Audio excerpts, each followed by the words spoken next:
Barbie nose ose French nose, e shikojmë ose në rrjetet sociale ose kur duam të shohim çfarë modeli hunde duam të zgjedhim. Çfarë këshilloni ju, doktoresha?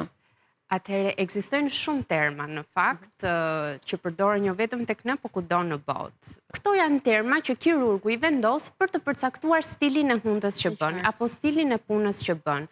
Kuptohet që secili term ka karakteristikat e veta të veçanta. Për shembull, një hund Barbie është një hund me një hark shumë të theksuar me një majë të ngritur.